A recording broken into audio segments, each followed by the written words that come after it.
카프라, 멘카우라 피라미드가 같이 세 개가 지어지는데 그 오리온 자리에 삼태성을 본따서 피라미드를 배치시킨 걸 수도 있다. 왜냐면 피라미드의 크기도 별의 크기랑 일치하고요. 진짜 잉카의 미스테리한 기술이 하나 있었거든요. 그게 바로 뇌수술입니다. 제 입장에서는 전혀 불가능하지 않다.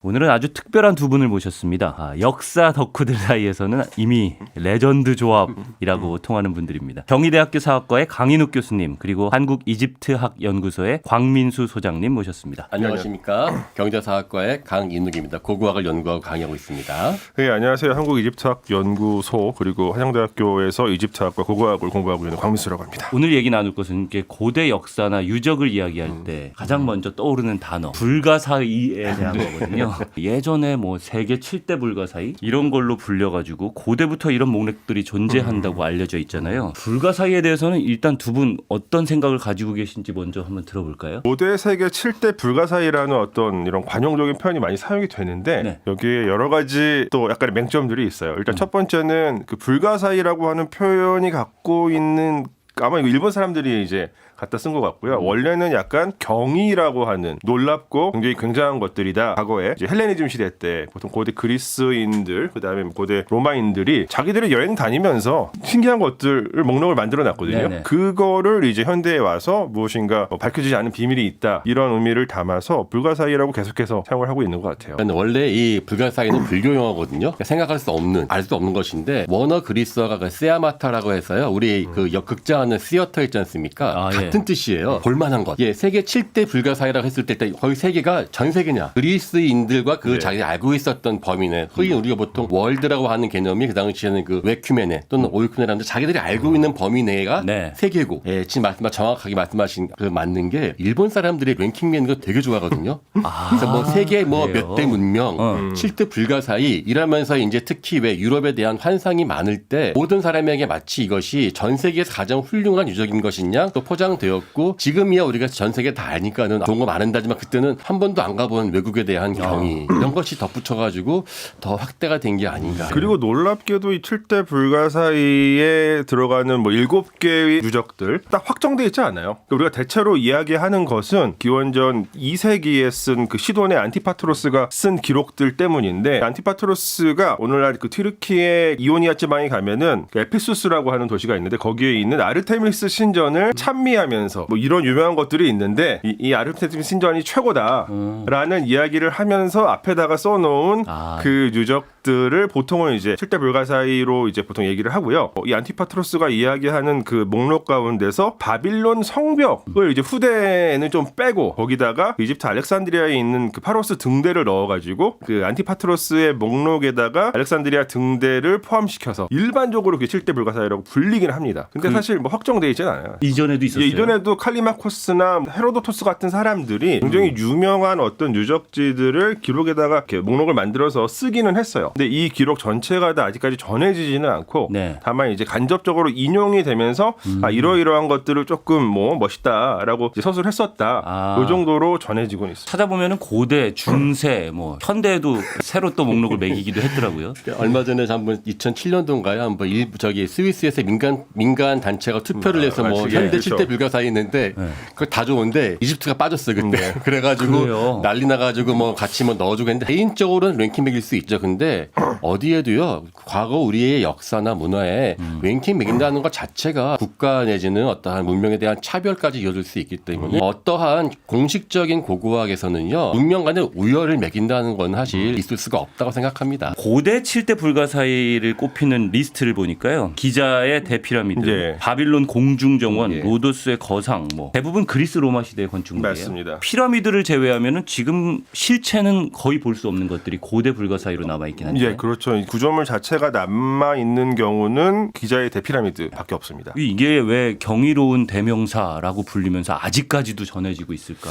기록에 남아 있다고는 하지만. 일단 기자 대피라미드는 그 다른 그 소위 말하는 6대 불가사의랑도 그 건설 시점에서 상당히 큰 차이가 있고요. 뭐 대체로 한 2500년, 2000년 더 전에 만들어졌어요. 세워졌어요. 기자 피라미드가. 그리고 말씀해 주신 것처럼 현재까지 그냥 물리적으로 아주 그 상태가 온전한 모습으로 남겨져 있고 이건 직관적으로도 그냥 가서 보시면은 놀랍습니다. 그러니까 높이가 140m가 훌쩍 넘으니까 147m 정도 됐었던 것으로 보이고 네. 뭐 밑변의 길이도 한 230m 정도 되기 때문에 지금도 거의 온전한 상태로 남겨져 있고 그렇다 보니까 이건 뭐 현대인들뿐만이 아니라 중세인들도 네. 또 고대인들도 갈 때마다 다들 놀라가지고 기자 피라미드에 대해서 기록을 많이 남겼고 가장 대표적인 경이로 손꼽히는 게 아닌가 이런 생각이 듭니다. 중세 시대 사람들은 고대 불가사의라고 남아 있는 그 기록들의 유적들을 혹시 봤을까요? 아마 거의 못 봤을 겁니다. 네. 대부분 경우는 고대에 파괴되었고요. 오히려 현대의 그 고고학적 발굴로 혹시 이게 아니었을까 확인하는 유일한 경우가 바빌론의 공중정원인데요. 사실 그게 요즘에 최근에 나온 어떠한 발굴 결과 보면은 이거는 바빌론이 아니라 아시리아였을 것이다. 네. 비슷한 게 있을 수도 있다 정도인데 똑같은 건 아예 없습니다.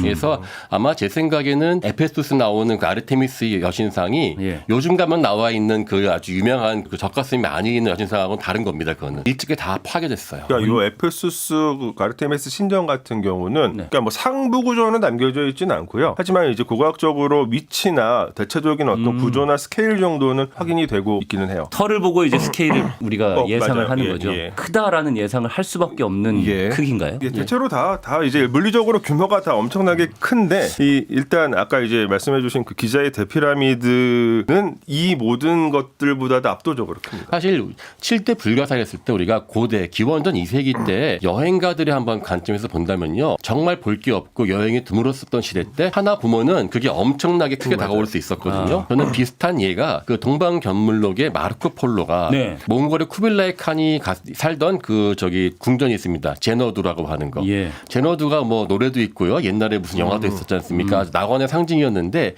실제 발굴해 보니까 그렇게 크진 않았고 그냥 일반적인 성인데 다만 그게 사막 위에 있어가지고 몇 달 동안 고생하다가 온 여행가 봤을 때 그거는 엄청나게 큰 규모였을 것이다라고 느꼈을 거거든요. 7대 불가사의도 아마 그랬을 것이고 그 중에서 아마 기자 피라미드는 사막 속에 있는 독보적인 그런 위치가 아니었을까라는 생각을 해봅니다. 피라미드는 이집트 전역에 몇 개나 돼요? 지금까지 확인되고 있는 게 그러니까 뭐 상부 구조가 잘 남겨져 있는 것도 있고 그렇지 않은 것도 있는데 지금까지 어쨌건 고고학적으로 확인되고 있는 게 한 130개 정도는 되는 것으로 지금 여겨지고 그 가운데서는 뭐 상부 구조는 전혀 남겨져 있지 않고 그냥 하부에 어떤 흔적만 남겨져 있는 경우들도 상당히 있습니다. 발굴이라는 것과 찾아내는 것은 다른 개념인가요? 그렇죠. 일단은 발굴을 하기 위해서는 물론 이제 어떤 발굴을 하다가 또 새로운 유적이 또 발견되는 경우도 있지만 네네. 발굴을 하기 위해서는 그 유적이 위치에 대해서 찾아야 되는 거죠. 네. 그래서 요즘에는 보통 피라미드를 찾을 때 이 지상에서 보이지 않는 경우들도 있어요. 이제 그런 경우는 위성을 사용합니다. 과거에 그 냉전 시대 때 사용했었던 첩보 위성들을 고고학자들이 대여를 해요. 그래가지고 그 위성을 통해 가지고 다양한 그 위성에는 다양한 어떤 그 영상 장치라든가 여러 가지 적외선 장치라 이런 것들이 달려 있으니까 그걸 가지고서 지표면을 싹 한번 훑어서 그 지표면에서 나오는 단서들을 토대로 여기에 피라미드가 있을 것이다라고 판단을 하고 가서 뭐 지표 조사를 한다든지 기본적인 조사를 통해서 피라미드였다라는 판단을 내리게 되는 거죠. 기술이 발전하면서 발견도 조금은 용이해지는 부분이 있는 거네요. 점점 늘어나고 있어요, 숫자가. 지금 기술로도 똑같이 짓기는 힘들다라는 얘기가 전해지고 있는데 피라미드가 물론나죠. 그 보이는 외관이나 어떤 것은 압도적이긴 한데요. 지난 2월에 대학원생들 데리고 오사카하고 교토를 답사를 갔는데 일본의 그 천황 그 일왕의 왕 중에서 닌토쿠 왕릉이 있거든요. 표지판에 기자의 피라미드보다 더 크다라고 거기 적혀 있었어요. 왜냐면은 전체 규모가요. 사실은 그 기자 피라미드보다 좀 더 넓고요. 전체 면적도 그렇고 동원 인력들을 감안하면은 노동력은 훨씬 더 많았을 것이다라고 이야기하고 중국 같은 경우는 진나라의 그 진시황이 살았었던 여산릉이라고 있습니다. 여산릉이라는 또 진시황 릉인데요. 그 높이가 기자보다 약간 낮은 편인데 그건 흙으로 만들었거든요. 역시 지하에 거대한 구조가 있고 해서 어떠한 곳에 사람들이 모든 걸 집중해서 만든다면은 충분하게 만들 수 있는데 기본적으로 우리가 오해하면 안 되는 게 고고학의 역사는요. 사실 망각의 역사예요. 우리가 마음 잡고 몇백 년 동안 계속 힘써서 만들면 기술 발전할 수 있는데 대부분은 잊어버립니다. 노하우가 전수되지 그렇죠. 않는 거죠. 핸드폰의 발명과 함께 우리는 모든 전화번호를 머릿속에서 지워버렸지 않습니까? 자동차가 등장하는 순간 수많은 말을 다루는 기술들이 사라져버립니다. 이거 사실 아마 제 생각에는 피라미드 같은 경우는 아주 특정하게 오랫동안 발전시킨다면은 뭐 아주 어렵진 않았을 것이다라고 저는 믿고 있습니다. 높이가 한 50m 정도밖에 안 되면 비교적 쉽게 지을 수 있는데 문제가 되는 거는 7대 불가 사이에도 들어가 있는 기자의 기자 대피라미드인데 네. 이것도 사실은 지을 수 있어요. 아, 현대 기술로. 다 할 수 있습니다. 네. 과학자들이 다 해봤어요. 물론 작은 스케일이긴 하지만 이제 사람들을 동원을 해서 고대 이집트에서 사용했을 법한 기술들을 사용해서 돌을 날라가지고 쌓아봤는데 할 수가 있습니다. 다만 현대 할 수 없는 이유는 건설하기 위해서는 엄청나게 많은 비용이 들 거예요. 그 비용을 누가 되겠어요?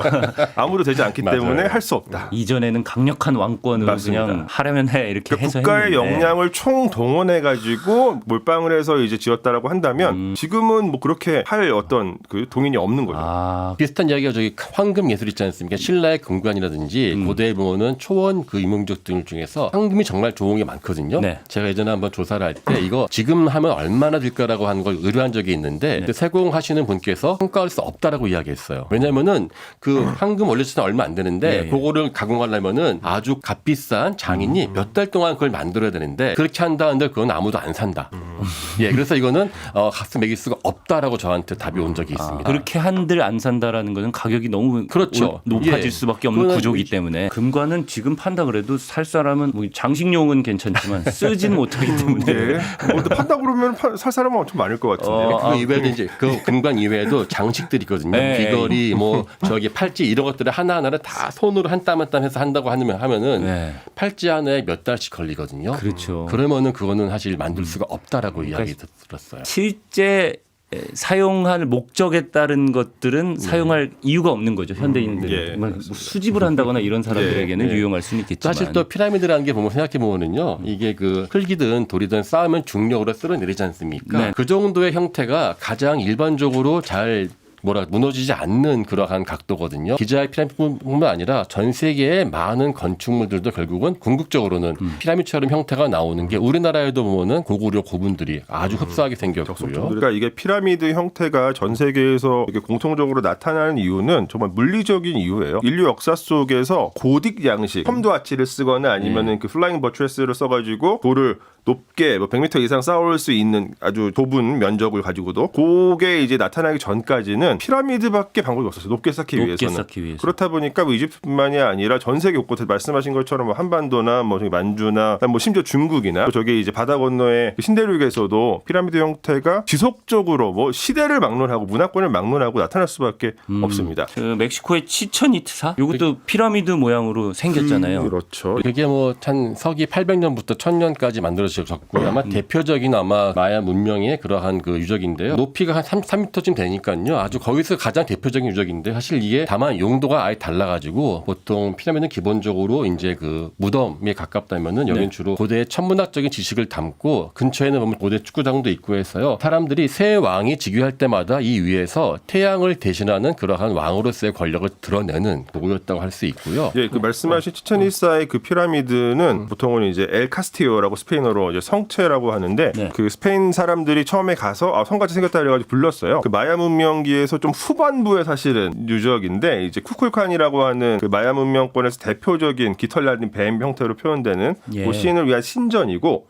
근데 이제 요 치첸이사 이전에도 뭐 고전기 마야라든가 뭐 전기 고전기 마야의 여러 유적들, 뭐 티칼, 칼락물 이런 데서도 계속해서 피라미드는 지어졌어요. 근데 이집트의 피라미드와 가장 큰 차이는 아까 예. 말씀해주신 것처럼 남아메리카나 뭐 중미나 이런 쪽에 있는 피라미드들은 기본적인 목적 자체는 신전입니다. 물론 그 밑에서 티칼 같은 데서는 그 밑에서 왕묘도 확인되기도 하지만 기본적인 목적은 신전이고, 반면에 이집트의 피라미드는 기본적인 목적 자체가 무덤, 이런 차이는 있습니다. 우리가 신전인지 무덤인지는 어떻게 알 수 있어요? 발굴을 하면 그 안에 이제 그 왕을 모시는 그 무덤이 안에. 관이 있으면 그렇죠. 근데 사실 이게요, 무덤하고 신전은 딱 분리된다기보다 무덤이 동시에 신전 역할을 하는 경우가 많습니다. 우리도 보면은 왜 제사 지내러 가지 않습니까? 산소 가지 않습니까? 예. 조상의 무덤인 동시에 후대의 제사를 위한 공간이 되는 것이죠. 네. 비슷하게 본다면 우리나라를 옮겨온다면은 고구려의 장군총이 사실 피라미드 형태와 대표적인 비슷한 예인데요. 그러니까 원래 고구려도 돌을 그냥 이렇게 쌓아서 무덤을 만들었는데 산처럼 쌓았는데 쌓다 보니까 가장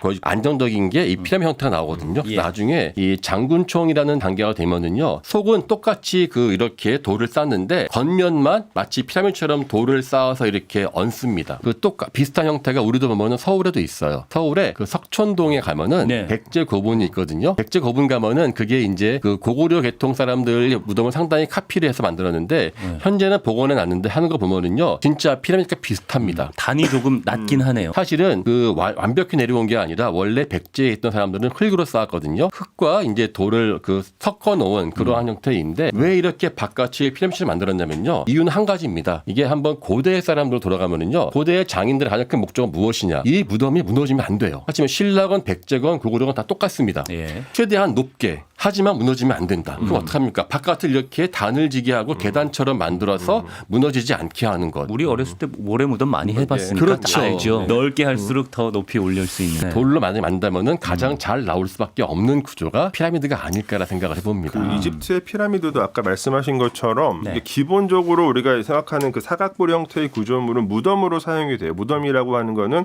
시신이 매장되는 공간으로 사용된다는 이야기인데 네. 우리가 이제 이집트 피라미드 이야기를 할 때 그 사각뿔이 너무 크기 때문에 거기에만 집중을 하지만 이집트의 피라미드들은 언제나 항상 묘역의 형태로 만들어집니다. 그렇기 때문에 피라미드 그 사각뿔은 그 매장 시설로 사용이 되고 그 주변에 특히 대체로 피라미드 동면에 그 장례 신전이라든가 의뢰용 도로라든가 그 어떤 의뢰를 위한 시설이 같이 만들어져요. 일종의 신전이 같이 부속으로 덧붙여져 가지고 이제 만들어집니다. 그게 전체가 사실은 다 피라미드죠. 그런데 그게 남아 있는 거는 좀 드문. 아니 많이 남아 있어요. 이집트는 그래요? 많이 남아 있어요. 이집트 피라미드를 제대로 이해하기 위해서는 예. 구조물들의 변천 과정에 대해서 좀 살펴봐야 됩니다. 그러면은 피라미드가 어떤 시점에서 어떤 목적성을 짓고 만들어졌는지 거의 분명해집니다. 피라미드나 장군총 아까 말씀하신 멕시코의 치첸이트사 이런 것 말고 우리가 모르지만 좀 알아두면 좋을 독특한 모양의 고대 유적이 있다면 뭐가 또 있을까요? 사실 우리가 바로 옆에 있지만 잘 모르는 세계적인 신비라고 해야 됩니까? 약간 좀 너무 그렇게 말하면 나가는 것 같지만 저는 우리나라 고인돌이 사실 되게 재미있는 게요. 지금 가장 잘 유명한 게 교과서에 실려 있는 강화도 고인돌이 무게도 80톤쯤 되거든요. 네네. 그거를 두 개의 돌 위에 지탱시켜 놨지 않습니까? 그러한 식의 구조는 사실 되게 불안정한 구조예요. 근데 문제는 그거를 우리나라 사람들은 좋아하고 심지어 얼마 전에 김해의 구산동이라는 데에서 전 세계에서 가장 무거운 고인돌이 발견됐거든요. 추정 350톤이에요. 제가 예전에 그거를 어떻게 봤냐면요. 그냥 길바닥에 바위가 있었어요. 거북바위라 불렸는데 그걸 지나가다 그냥 바위인 줄 알았는데 주변을 파보니까 그게 거대한 고인돌이고 심지어 주변은요. 고인돌을 갖다 놓기 위해서 돌들이 밑에 깔고 도로같이 길도 놓고 해서 그 전체가 지금 말씀하신 것처럼 그러니까 피라미드처럼 주변이 다 제사 유적이었던 거였어요. 아무리 생각해봐도 이거는 안정적이지가 않거든요.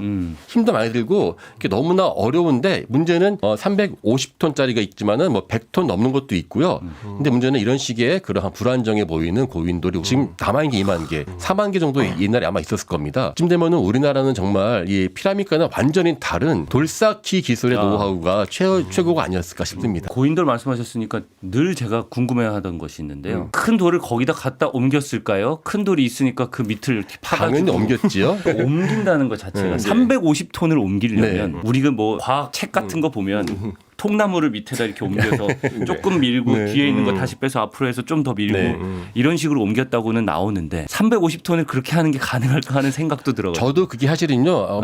100톤 정도까지는 하면 된다 하는데 두 가지 문제가 있는 게 그러니까는 밑에 통나무를 까는데 통나무 그냥 통나무가 아니라요.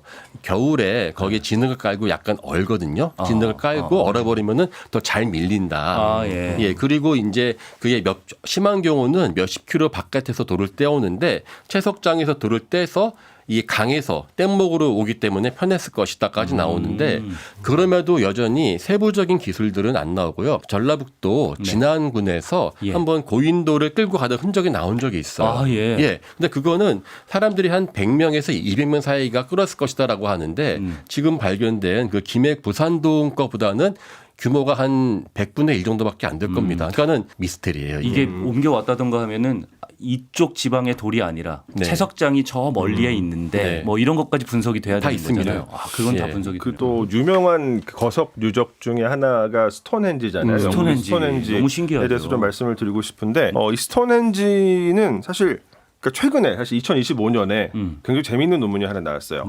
그 마이크 피어슨이라고 하는 선생님께서 쓰신 건데 스톤헨지는 되게 다양한 돌들로 만들어져 있어요. 그리고 이게 만들어진 시점이 조금씩 달라요. 대체로 크게 두 종류의 돌로 보통은 만들어졌다고 생각을 했었는데 안쪽 부분에는 그 청석이라고 하는 돌이 이제 사용이 됐고 요 청석의 경우에는 상당히 멀리서 가지고 옵니다. 웨일즈 지방에서 그 프레슬린 산이라고 하는 곳에서 갖고 오는데 한 230km 정도 230km요. 떨어진 데서 갖고 와요. 그리고 예. 그 바깥쪽에 보통 우리가 스톤헨지 하면 딱 떠오르는 그 딱 세워져 있는 돌들이 있잖아요. 예, 예. 요 돌들은 비교적 가까운 사르센석이라고 하는데 예. 요 돌들은 비교적 가까운 한 25km 25km가 비교적 가까운 거죠. 건가요? 갖고 왔어요. 예. 근데 이 논문에서는 그 가운데에 놓여져 있는 제단석이라고 보통 불리는 돌이 있어요. 예. 이게 이제 제단이라는 설도 있고 원래 기둥이었다라고 한 설도 있는데 이 제단석은 더 멀리서 갖고 옵니다. 스코틀랜드에서 갖고 와요. 700km 떨어진 데서. 서울 부산보다 더 예. 멀어요. 그래서 이 논문에서 이야기하는 그 반은 네. 주장하는 반은 이게 바로 그러니까 이 영국 섬, 브리튼 섬 각지에서 돌들을 갖고 와서 요 기념물을 만들었다. 이것은 어쩌면은 그 브리튼 섬 전역의 어떤 공동체들을 연결하고 뭔가 통합하려고 하는 상징적인 프로젝트일 수도 있다. 지금은 여기서는 주장을 하고 있어요. 아, 각지에서 돌을 가져오면서 그 지역 사람들이 우리 돌도 저기 그렇죠. 갔으니 예, 그러니까 모두가 같이 합심해가지고 만든 것이고 그게 뭐 구전으로 계속해서 이어지면서 브리튼 섬 전체를 하나로 통합하면 저는 약간 좀 많이 나간 주장이라고 하는데 어쨌건 물리적으로는 굉장히 먼 곳에서 돌들을 여러 곳에서 가지고 와서 만들어진 기념물인 이게 거죠. 작년에 나왔다는 그 24년에 나온 24년 논문입니다. 재작년에 예. 나온 거네요. 굉장히 따끈따끈한 예. 사실 연구입니다. 그런 식으로 보면 이게요. 이 무덤 자체가 우리는 아주 효율성만 생각할지 모르는데 효율성 생각하면 무덤을 안 만들었겠죠. 이거는 지금 말씀하신 것처럼 사방에서 우리도 왜 누가 돌아가시면 조화를 보내오지 않습니까? 네. 각국 정상들이 뭐 보내오고 똑같은 현상이 그 러시아 저기 투바라는 공화국이 있는데 거기서 3,000년 전에 무덤이 나왔는데 거기에 이제 가운데에는 직경이 한 100m쯤 되는 거대한 무덤인데 예, 예. 가운데 물론 저기 왕과 왕족 그 신하들이 있죠. 근데 바깥쪽엔 사람은 없고 말들만 묻혀 있었거든요. 근데 말이 다 이렇게 굴레랑 고삐를 달았는데 예. 거리가 800km, 1000km씩 된 데서 온 거예요. 내 마음을 보냅니다. 우리도 왜 저기 조화 보내듯이 무덤은 그 당시에 보일 수 있었던 가장 정치적인 행위가 아니었을까 예, 합니다. 사실 이걸 질문을 드리려고 했는데 말씀을 해주셨네요. 왜 피라미드, 뭐 무덤, 신전 그리고 스톤헨지도 마찬가지고 엄청나게 크게 높게 설치를 하잖아요. 그 이유는 뭘까를 말씀드리려고 했는데 정치적인 행위다라는 말씀이죠. 그러니까 우리가 보통은 그 사람들은 굉장히 다 효율적으로 어떤 그 살아갈 것이라고 생각을 하지만 사실 우리가 문명적이다, 우리가 문화라고 보통 부르는 그런 행위들은 대체로 다 약간 쓸데없는 행위들이에요. 그러니까 효율성과는 조금 동떨어진 행위들은 인간이 하기 시작하면서부터 저는 문명이 시작됐다고 생각을 하는데 어쩌면 잉여 노동력, 뭐 그렇죠. 잉여의 예. 생산 예. 이런 쓸데없는 것들 짓을 때문에 하는 거죠. 발전이 그러니까 피라미드 된다. 같은 경우도 사실 현대인의 관점에서 너무나 쓸데없는 짓이지만 그 당대인들한테는 그 사회 전체의 존망이 달려있는 굉장히 치열하게 노력해야만 했었던 행위일 수도 있습니다. 왜 거대한 무덤 만들었는가 하면은 한 가지 중요한 거는 거기에 누워있는 분이 만들지 않았다. 누워있는 분이 야 관뚜껑 덮어라 이럴 리 없지 않습니까? 그렇죠. 예. 철저하게 잉여 그리고 잉여에 대해서 경쟁을 시작할 때 그때 비로소 거대한 그리고 이제 고고학자들이 보는 호화로운 무덤이 만들어지는 것 같습니다. 내가 이 사람의 대를 잇는 정통성을 가진 사람이야 그렇죠. 라거나 그 바로 죽은이시여 옆에 저기 나라는요 이만큼 지었는데 야 난 더 크게 지어야지. 실제로 그게 한 나라 때 보면은요 네. 죽은 사람 이제 겉에 수위를 갖다가 옷과 금으로 다 칠을 하는 경우가 있는데 경쟁적으로 그렇게 합니다. 스톤헨지에 대해서는 이게 의견이 아직까지도 분분한 것 같아요. 스톤헨지는 뭐 여러 가지 뭐 천문학적인 의미를 담아서 그 이제 시간을 정확하게 측정할 수 있는 뭐 천문학적인 도구다 이렇게 설명하는 경우 아무래도 내 생각에 다 맞을 것 같아요. 다 맞아요? 예, 그렇기도 하지만 또 동시에 일종의 신전일 수도 있고 왜냐하면은 그 어떤 특정 시점에 네. 사람들이 다 모여가지고 이제 뭔가 좀 어떤 의뢰행위를 하던 그런 어떤 신전이나 어떤 굉장히 중요한 커뮤니티 전체를 상징하는 기념물일 수도 있고 뭐 그리고 이제 무엇인가 제사를 지내기 위한 재단일 수도 있고 근데 제 생각에 다 복합적인 용도가 있었을 것으로 생각이 됩니다. 강 교수님은 어떻게 보고 계세요? 맞습니다. 상징들의 조합이었습니다. 아. 그리고 왜냐하면 이게 잉여스러운 거기 때문에 네네. 그때 사람들이 원하고 있었던 모든 가신들의 지식들 담아낼 수밖에 없었고요. 천문 지식은 저는 이 스톤헨지뿐만 아니라 피라미드건 고인돌이건 우리나라 치친 이상은 전반적으로 전부 다 갖고 있었을 것이다. 그래서 사람들은 자신들의 모든 지식을 담아낸 하나의 상징적인 기념물을 언제나 원해왔었습니다. 그런데 그것이 때로는 어떠한 도시가 될 수도 있고 거대한 빌딩이 될 수도 있었겠죠. 하지만 과거에는 그러한 모든 조합은 무덤에 집중되었던 시대가 있었고요. 바로 그것을 피라미드과 같은 것이 대표하지 않나라는 생각이 듭니다. 그러니까 이집트 피라미드 같은 경우도 애초에는 그 당시 이제 고왕국 시대 초반 당시에 이집트의 주류 신앙이었었던 별 신앙을 중심으로 구조물들이 짜여져요. 예. 그러다가 점차적으로 태양 신앙 아마 이제 고대 이집트 하면 태양 신앙을 제일 먼저 떠올리실 텐데 태양 신앙이 점점 강해지면서 약간의 아마 그 집단들 사이에 갈등이 있었던 것 같고 그 과정에서 피라미드 내부에 네. 태양 신앙적인 상징들도 가미가 돼요. 쉽게 말씀드리면 별 신앙 같은 경우는 남북축이 되게 중요하거든요. 북쪽에 있는 북극성 같은 예. 불극성이 중요하기 때문에 네네. 그러다가 이 남북축에서 점차적으로 동서축이 강화되는 모습이 해가 뜨고지는. 피라미드 변천사를 쭉 보면은 네. 그게 나타납니다. 어. 그래서 뭐 이제 갑자기 동서축이 반영됐다가 타협됐다가 뭐 이런 모습들이. 그러니까 이 얘기는 뭐냐? 피라미드는 단순히 무덤인 것만이 아니라 예. 그 당시 사회의 어떤 이데올로기적인 구조가 총체적으로 반영된 매우 중요한 상징물.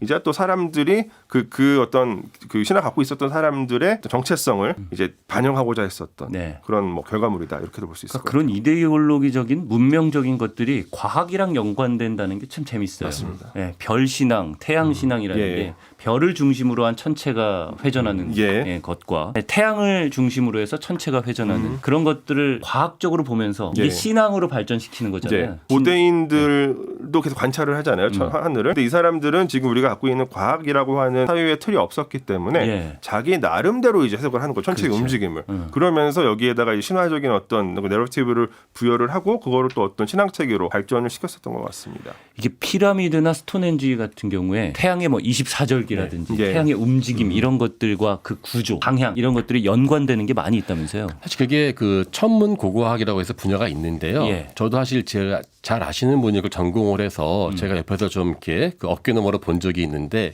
그분께서 저한테 진지하게 자네 얘기 안 하는 게 좋을 걸. 너무 어렵다고요. 왜냐하면 이게 첫 번째로 고대인들이 정확하게 우리처럼 천문 물론 관찰했지만은 네네. 객관적 데이터를 안 남겼고 예. 계속 바뀌지 않습니다. 3,000년 전의 하늘과 지금 이렇게 다르고 바뀌는데 그거를 똑같이 추적할 수 있겠냐 해서 당연히 있었겠죠. 하지만 그거를 고고학자가 밝히기는 어렵고 네. 최근에 이제 천문학자랑 콜라보를 해가지고 뭐 슈퍼컴퓨터를 동원한다든지 하는 식으로 밝혀내긴 하는데 대부분 경우는 이럴 수도 있다 정도로 논문이 끝나고 네. 그래서 모든 분들이 공인하는 확실한 어떠한 팩트로서의 천문 지식이라는 거는 정말 드문 게 그거는 그분들이 못해서가 아니라 우리가 닿을 수 없는 그러한 영역이 좀 많다 이렇게 볼 수 있어요. 시간적으로도 예. 닿을 수 없는 영역이 많고. 그 뭐 이를테면 그 사례 중에 하나가 지금 저희가 얘기하고 있는 기자의 대피라미드를 보면 이제 기자 대피라미드뿐만이 아니라 카프라 멘카우라 피라미드가 같이 세 개가 지어지는데 요 3대에 걸친 피라미드가 이렇게 완벽하게 대각선으로 배치가 되는 게 아니에요. 마지막 피라미드가 조금 안쪽으로 들어와 있어요. 그래서 여기에서 의문을 갖고 이제 조사를 해보니까 그 오리온 자리에 삼태성을 본따서 피라미드를 배치시킨 걸 수도 있다. 왜냐하면 피라미드의 크기도 별의 크기랑 일치하고요. 그리고 또 한 가지 이 가설을 지지해주는 또 하나의 근거는 고대 이집트인들은 그 오리온 자리의 삼태성, 오리온 자리 전체는 아니고 딱 삼태성만 그 이집트의 신 가운데서 사흐라고 하는 신이랑 동일시했어요. 그리고 이 사흐는 나중에 오시리스라고 하는 가장 대표적인 그 죽음과 관련된 신과 동화되는데 네. 그러니까 무엇인가 죽음과 관계된 영역으로 이해가 되었었고 지상에다가 구현하기 위해서 노력했을 수 있다라는 어떤 그런 주장도 있습니다. 저는 이런 거 들으면 좀 신기한 게 우리가 하늘을 보면서 삼태성의 이렇게 각도 세 개가 예. 나란히 있는 것 같지만 약간 예. 틀어진 각도 예. 그걸 보고 땅 위에 구현을 하려면 우리가 지구에서 떨어져 가지고 먼 하늘에서 이렇게 바라봐야 삼태성을 보는 것과 같은 효과가 나올 거 아니에요. 근데 그걸 그냥 땅 위에 있는 사람들이 각도까지 계산해 가면서 측량을 했었던 거죠. 예. 예. 그거를 참 신기해요. 그런 거. 측량이라고 하는 게 우리가 알고 있는 것 이상으로 발달되었고요. 우리는 왜 한 번도 하늘에서 본 적이 없는데 어떻게 조감도처럼 그러니까요. 사실 이게 우리가 위성에서 그 보는 산 것처럼. 위에서 볼 수도 있고요. 기본적으로 사람의 공간 감각은 자기가 가보지 않은 상태에서도 보는 것을 만들어낼 수 있다고 생각하고요. 기본적으로 왜 우리는 이렇게 천문학적 지식에 관심을 갖고 있냐라고 하면 결국은 기후를 예측하기 위해서거든요. 네. 고대에 농사를 짓고 사냥을 할 때 우리가 지금 간단하게 알 수 있는 일기예보 있지 않습니까? 그 지식을 그 당시에 몰랐었고 그것을 먼저 파악할 수 있는 사람들만이 생존할 수 있었기 때문에 예. 천문학적 지식이라는 건 사실 생존과 직결되어 있었던 그들만의 어떤 캘린더이죠. 결국은 달력을 만드는 능력인데 저는 그것이 아마 제 생각에는 구석기 시대부터 이미 있었다고 생각하는 게 그 구석기 시대 때 그 한 3만 년쯤 전에 조각상에 나온 적이 있는데 거기 이렇게 그 여인상이죠. 온몸에 막 이렇게 표시가 돼 있었거든요. 이 동그란 게 그걸 보더니만은 천문학자가 하시는 말씀 이거는 달의 이지름을 표현한 것 같다. 예. 그러니까 한마디 달력이었던 거예요. 그러니까는 하루 종일 빙하기 때는 하루 종일 동굴 안에 있고 밖에서는 몇 시간밖에 못 나가니까 날씨를 모르지 않습니까? 예. 그런 건 놓고 파악하면서 예측을 하고 그렇게 해야지만 생존의 가능성이 높아지고 저는 그래서 이집트를 기준으로 해도 적어도 우리 몇만 년 그때부터 몇만 년 전부터 천문학적 지식은 상당히 쌓여 있다라고 저는 믿고 싶어요. 네. 일종의 이게 패턴을 계속해서 그렇죠. 이제 네. 이해하는 것이기 하루하루의 때문에. 패턴. 근데 이제 이집트 월의 패턴. 같은 경우는 당연히 그 이전부터 그런 지식들이 전승이 되었을 것이고 그 고대 이집트 문명이 그래도 꽤 중요하게 다뤄지는 이유는 이런 천문학의 역사나 이런 쪽에서 여기는 기록도 있고요. 네. 관련된 기록도 있고 뭐 측정한 기록들 그다음에 뭐 그 방법론에 대한 기록들도 남겨져 있고 동시에 사용했었던 도구들도 같이 고고학적으로 유물이 확인이 되기 때문에 그래서 이제 이집트를 토대로 이제 고대 천문학에 대해서 연구를 한 경우들이 많이 있습니다. 그 기록 중에 재밌는 거 하나 혹시 떠오르는 게 있으면 하나만 말씀해 주세요. 뭐 이를테면은 일식이나 이런 것들에 대한 기록은 계속 있어요. 계속 아주 이른 시기부터 이제 나타납니다. 우리 조선 시대에도 남아 있는 기록들 중에 일식에 대한 거 굉장히 많죠. 그래서 관련해서 우리나라 보면 이제 예전에 한번 그 우리나라 삼국이 한반도가 아니라 중국에 있었다라고 주장하시는 분들이 꽤 있어요. 그게 왜냐면 한 90년대에 한 천문학자가 논문을 쓰셨는데 예. 우리나라 지금 말씀하신 계기 그러니까 일식이나 월식은 다 이게 사세 기록이 됩니다. 왜냐면은 그 자체가 하늘에서 이 나라에게 주는 중대한 경고 내린 사인으로 보기 때문에 상당히 자세하게 기록하는데 그걸 비교해 보니까 중국 측에서 기록한 것 같이 나왔었다라고 해서 잠깐 가설처럼 이야기했고 해서 그것 때문에 이제 삼국이 대륙에 있었다 이렇게 말씀하시는 분들이 많은데요. 학계에서 이야기는 그게 아니라 그 당시에 이제 삼국 시대에는 자체적으로 뭘 기록하는 게 데이터가 없었으니까 중국에서 만들었었던 기록들을 가지고 왔을 것이다라고 보는 것이 더 일반적인 학설입니다만은 그러니까 그런 식으로 하나의 그 천문학적 현상이라는 것은 고대에는 앞날을 예언할 수 있는 중요한 사인으로 받아들였기 때문에 반드시, 그러니까는 내가 기록을 반드시 없으면은 딴 데서 끌고 와서라도 기록을 해서 실록에 넣었어야 되는 시대가였습니다. 중국의 만리장성이 불가사의로 많이 거론은 되고 있는 것 같아요. 네. 근데 뭐 만리장성 자체가 불가사의라는 것은 사실 그거는 그러니까 현대 20세기에 서양이 만들어낸 중국에 대한 무지가 만들어낸 잘못된 신화인 게요. 네. 가장 그 대표적인 신화가 우주에서 보인다. 아니 그게 말이 안 되는 게 네. 장성 폭이 기껏해야 10m, 15m거든요. 실이죠, 실. 예, 그러면은 뭐 경부고속도로가 보여야 되지 않습니까? 아, 그러네요. 예, 안 보이잖아요. 아. 예. 1930년대에 미국의 SF 작가 그렇게 썼었어요. 달날에 사면 보일 것이다. 그리고 그게 이제 19세기 때 그 맥카튼이라는 영국 사람이 러시아 쪽을 따라서 이제 중국 오다 보니까는 장성을 본 거예요. 그 이 사람의 선지식이 아무것도 없으니까는 이거는 엄청나 마치 우리가 지금 불가사의 이야기하듯이 잘 모르는 여행가가 보고 엄청났을 것이다라고 이야기하고 결정적으로 이것이 이제 중국의 자랑이 된 거는 닉슨이 예전에 핑퐁 외교할 때 중국에 방문했지 않습니까? 그때 장성이 올라가서 이 장성을 만든 여러분들은 정말 위대하신 분들입니다라고 립 서비스를 했어요. 그때부터 이게 중국의 자랑이고 세계적 불가사의한 건축물이 되었는데 사실 이게 얼마나 중국 사람들이 북방의 이민족들이 무서우면은 그 성을 쌓았겠습니까? 사실 그거는 자랑스러울 것 같지가 않아요. 어쨌든 길다 남아 있다 예, 있다 뭐 이렇게 네. 하니까. 그리고 또 실제로 지금 남아있는 이 장성의 구조물 대부분 다 명나라 때 맞아요. 성들이잖아요. 그렇죠. 엄청 오래된 것도 아니고 예. 어떤 측면에서는 지금 기술로 뭐 짓니 못 짓니 이런 말 할 필요도 없는. 그거 지으라면 짓죠. 근데 그 비용 한마디로 가성비가 안 나오는 게 중국 사람들이 장성 자체가 효용성이 없다는 걸 그전부터 알고 있었고 지금 말씀하신 명나라 때 많이 나오는데 그 이유는 명나라가 중국 역사상에서 가장 경제적으로 부유했던 때입니다. 그래서 정화의 원정대가 아프리카도 가고 하는 그럴 때 보수를 했는데 정작 중요한 거는 이 장성을 통해서 제대로 북방 이민족도 막은 적이 없다는 거예요. 그러니까 이집트와 이 고고학을 연구하시는 두 분 눈에는 만리장성이 그렇게 대단한 건축물로 보이지 않는 것 이게 같기도 합니다. 한마디로 현대 중국이 만들어낸 신화 같은 건 게 만리장성 명나라가 망할 때 오삼계라는 장군이 사냥안에서 장성 문을 열어줍니다 그냥. 그리고는 다 끝나버려요. 명나라가. 중국의 역사를 뭐 이제 대변할 수 있는 굉장히 중요한 유적이라고는 할 수 있겠지만 왜냐하면은 또 중국 전 시대에 걸쳐 가지고 또 그 장성이 계속 만들어지고 그리고 또 보수되고 하니까 그리고 그다음에 중국과 북방민족과의 관계를 또 보여주는 유적이기 때문에 굉장히 중요한 유적이라고는 할 수 있겠지만 이게 뭐 미스터리하다, 불가사의하다. 알겠습니다. 그거는 저는 예. 적어도 자랑은 아닌 것 같고 다만 이제 한 가지끔 여기다 덧붙이고 싶은 게 예. 중국이 왜 한국이나 주변 국가에 대한 역사 공정을 많이 하지 않습니까? 네. 역사 왜곡을. 그렇죠. 최근에 만리장성 가지고 그 장난질을 쳤었어요. 그래서 중국 내에서 왜 그 성병반 보이면 다 만리장성이라고 우겨요. 그래서 실크로드에 있는 것까지도 만리장성으로 있고 우리나라 저기 만주 있죠. 발해랑 고구려에 있는 동네. 거기에 있는 성벽들도 다 그러니까 고구려 것도 포함해서 다 만리장성으로 퉁쳐가지고 지난 20년 사이에 10배가 늘어났어요.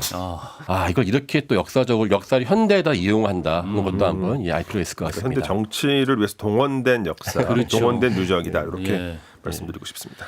지금까지 무덤과 거대 건축물 위주로 짚어봤어요. 근데 저는 이제 오늘 주제가 불가사의니까 예.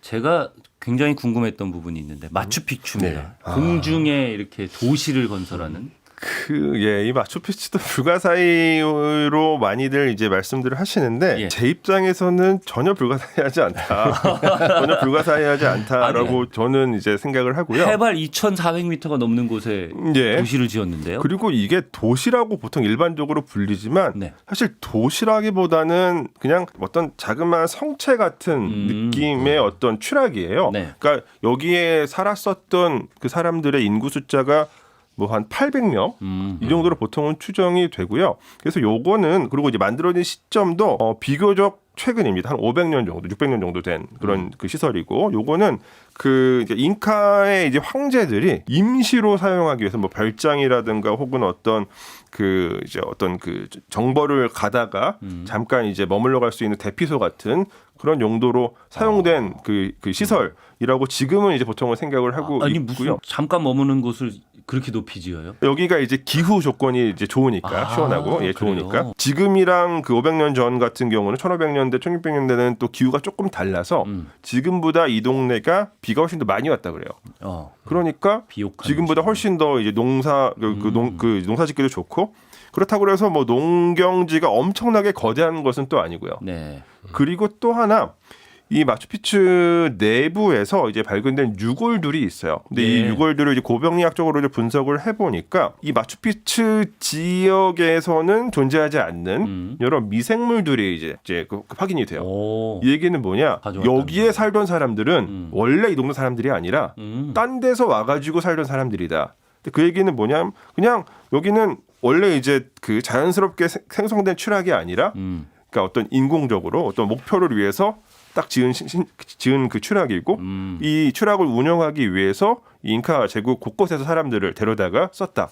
그렇게 이해할 수 있는 거죠. 제가 가봤는데 돌과 돌 사이에 지금처럼 벽돌을 딱 네모 반듯하게 지은 것도 아니고 돌을 이렇게 네. 여러 가지 모양을 딱 결이 맞게끔 돌들을 만들었더라고요. 그게 우리가 보통 오해하는 게 접착제도 없이 이렇게 만들었냐라고 오해를 많이 하는데 반대로 접착제가 없는 게 더 편하고 우리나라 저기 왜 그 고구려 성벽 있지 않습니까? 예. 거기도 접착제 없어요. 왜냐면은 접착제를 붙이는 순간 한 덩어리가 되기 때문에 한 번에 다 무너지거나 이렇게 쉬운데 오히려 이렇게 장부구멍 만들어서 끼워넣기 식으로 하면요. 지진이 일어나도 이게 약간 그 버틸 수 있는 힘이 있거든요. 유격이 있으니까. 예. 그거는 오히려 잉카뿐 아니라 전 세계적인 대부분의 석조 건축물들은 그렇게 만듭니다. 보통 이제 얘기를 할 때 이렇게 이제 탁탁 쌓은 게 아니라 이렇게 좀 꺾어가지고 예, 쌓고 이제 꺾어서. 그런 게 나타나잖아요. 일부러 그런 거예요? 일부러 그런 겁니다. 그리고 그런 식의 어떤 석조 건축물은 세계 곳곳에 나타나요. 특히 지진이 많은 지역에서 나타나고요. 이집트에서도 그런 방식으로 그 쌓은 신전들도 있어요. 근데 저는 사실 잉카하면은 마추픽추보다는 더 신기한 오늘 주제가 미스테리니까 네네. 진짜 잉카의 미스테리한 기술이 하나 있었거든요. 그게 바로 뇌수술입니다. 뇌수술을 진짜 많이 했거든요. 기원전 400년 정도부터 했는데요. 예. 이게 지금 최근에 연구할 때 봤더니만은 생존율이 무려 75%예요. 아, 뇌수술을 한 이후에 예. 그러니까 이게 현대하고 똑같고요. 예. 미국 남부전쟁 때보다 더 2배 이상 높아요, 생존율이. 이 사람들이 단순하게 그냥 한 게 아니라 한 번은 어떤 사람들은 이 5번을 한 적도 있어요. 그러니까 이게 구멍을 뚫어서 죽은 게 아니라 뚫고 난 다음에 이 사람이 살아있으면 뼈가 좀 자라거든요. 그 형태로 이 사람이 후에 생존했다는 걸 알 수 있는데 네. 그러니까 심지어는 이거 경막을 건드리지 않게 하고 출혈도 적게 하는 그러한 방법으로 해서 정말 다양하게 뇌수술을 만들어서 그게 지금 현대의 어떠한 수술하고도 거의 생존율이 비슷하고 한데 뭐 마취를 어떻게 했을까? 마취 악취와 뭐 코카입을 물었을 것이다라고 이야기하는데 여러 가지 어떤 설이 있는데 아직 풀리지 않았습니다. 마취 자체는 아마 제 생각에는 현대 뇌수술 정도 급으로 아까 감염 같은 것도 막았을 거란 말이죠. 75%면은 도대체 어떻게 이걸 했을까요? 참 신기해요. 그 뇌수술을 하는 거는 뇌에 구멍이 뚫린 그 두개골이 남아 있기 때문에 알 수 있을 그렇죠. 텐데 예. 왜 했고 그 사람이 75%의 생존이 예. 됐다라는 걸 알 수 있는 거는 그 기록들이 남아 있다는 뼈 거잖아요. 때문에 뼈를 발굴했는데 이 소술 있는 흔적들을 다 통계를 냈더니만은 혹시 진단을 어떻게 했고 무슨 이유 때문에 뇌를 뚫었고 이런 기록은 남아 있지 없습니다. 않죠. 온통 편두통. 아쉽네요. 잉카에는 기록이 없어요. 왜냐하면 잉카는 그럼 어디에는 적극적인 있어요? 문자를 쓰진 않았습니다. 아 잉카 자체에는 기록이라는 걸 남기지 않았다. 그 이집트 같은 경우도 이제 뇌 수술을 한 흔적들이 확인이 되는데 뭐 심지어는 이제 뇌암을 제거하기 위해서 노력했었던 모습들이 나타나요. 그러니까 생존을 했는지는 알 수 없지만, 그러니까 체질인류학적인 분석을 통해서 그런 모습들이 나타나고요.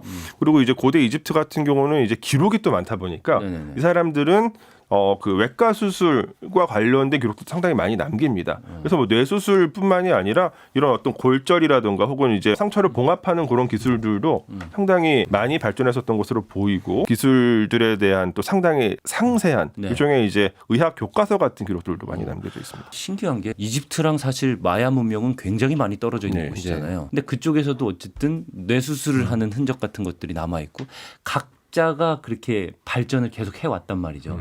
옛날에 문명이 그렇게 발달해 있는데 지금까지 이어지지 않는 네네. 것은 어떤 단락이 있는 거잖아요. 맞습니다. 그 단락이라는 거는 고고학에서는 왜 생긴다고 그거는 추측을 이제 하나요? 예. 한마디로 문명은 언제나 멸망합니다. 멸망하지 않는 문명은 없다. 사실 우리가 모든 역사 배울 때요. 사실 저희 세대는 발전론조 배워서 거대한 문명이 있어 찬란하게 발전했다만 배우는데 당신의 역사에 있다는 건 이미 걔는 망하고 없다는 거거든요. 모든 문명은 다만 적응이 되었을 때 꽃피우지만은 또 반대로 그 문명이 사라진다고 해서 인간이 사라지냐? 그렇지 않습니다. 문명은 사라질지라도 인간은 살아남습니다. 제가 그거를 경험했습니다. 제가 유학한 데 러시아인데 망했지 않습니까? 그러면 망하면서 다 나라 망하면은 사람들 죽냐? 아니요. 똑같이 그냥 새끼 먹고 살아요.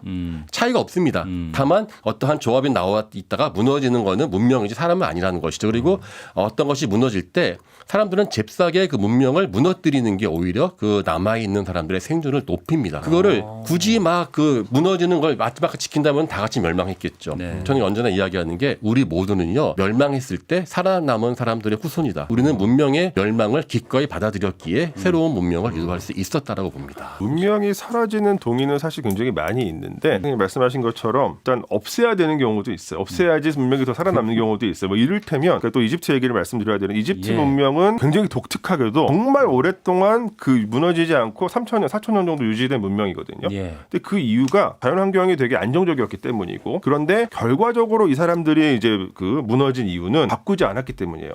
뭐냐? 철기를 안 받아들여요, 이 사람들은. 다른 주변 지역들이 한번 사회가 망하고 성동기 사회가 망하니까 철기가 되게 쉽게 받아들여지거든요, 그 지역에서. 근데 이집트 문명은 잘 버텼어요. 예. 그러니까 철기로 전환되는 모멘텀을 가질 수가 없었고, 그래서 결과적으로는 그게 이제 패착이 돼서 문명이 무너지게 됩니다. 인류가 풀지 못한 미스터리가 남아 있을까 하는 생각은 듭니다. 두 분께 특히나. 근데 네. 뭔가 아직도 이건 궁금해해서 내가 좀 이건 꼭 알고 싶어 하는 인류의 비밀. 저는 아무래도 이집트를 연구하니까 네. 그 사실 피라미드에도 관심이 계속 많이 있는데, 네. 우리가 이제 피라미드 이야기를 저도 뭐 되게 잘 아는 것처럼 말씀을 드리지만 모르는 부분들이 너무 많이 있고요. 또 실제로 이제 피라미드 내부에서 그동안 알려져 있지 않던 공간들이 새롭게 발견이 되는 사례들이 있어요. 정말 최근에, 그러니까 이건 작년 2025년 11월 달에 또 나온 논문이 있는데, 요거는 이제 기자에 있는 가장 작은 피라미드 멘카오라 피라미드에서 새로운 공간이 발견됐어요. 그동안은 우리가 이제 확인하지 못했었던 공간이. 요거를 그 이제 피라미드 동면의 어떤 표면의 안쪽에 어떤 복도 같은 형상이 있는 것으로 확인이 되는데, 예. 이거를 발견하기 위해서 또 첨단 과학 기법들을 사용을 합니다. 전자기를 사용하고, 네. 그다음에 지표 투과 레이더, 그다음에 초음파를 사용해가지고, 왜냐하면 요거를 뜯지 않고 그 내부의 모습을 확인하기 위해서 이제 그 방법들을 가지고 사용을 했더니 복도가 하나 발견된 예. 거예요. 예. 복도가 뭔지 몰라요. 어떻게 구조가 이어졌는지 아직 몰라요. 하지만 공간이 있을 가능성이 있다. 근데 이런 식으로 새롭게 발견되는 사례들이 굉장히 많습니다. 그렇군요. 그렇기 때문에 어느 시점에선가는 지금 제가 계속해서 이야기하는 그런 주장들을 다 철회해야 되는 시점이 올 수도 있다. 그런 발견이 올 수도 예, 있다. 기대하고 있습니다. 왜 신라인들은 그렇게 북방계의 유물들을 좋아하고 왜 왕들은 흉노의 후열한 것을 비석에 쓸 정도로 자랑스러워했을까를 한번 예. 풀어보고 있거든요. 제가 러시아 공부하고 중국 하는 가장 큰 이유가 한국을 더 정확하게 알기 위해서였거든요. 예. 그래서 한번 오래된 제 그 평생의 미스테리를 이제 한번 물론 말씀하신 것처럼 어떻게 쓴다고 한들 몇 년 안에 다시 그건 또 무너지겠죠. 하지만 무너지는 거 겁내지 않고 저는 한번 이렇게 한번 가설을 한번 만들어보고 푸는 한번 제안해보고 싶습니다. 두 분이 풀고 싶은 미스터리까지 알아봤습니다. 네. 두 분 어떠셨어요? 재밌으셨습니까? 예, 저는 재밌었습니다. 재밌었는데. 저 재밌었습니다. 저도 많이 배웠습니다. 알겠습니다. 저희가 또 모시도록 하겠습니다. 예. 고맙습니다. 감사합니다.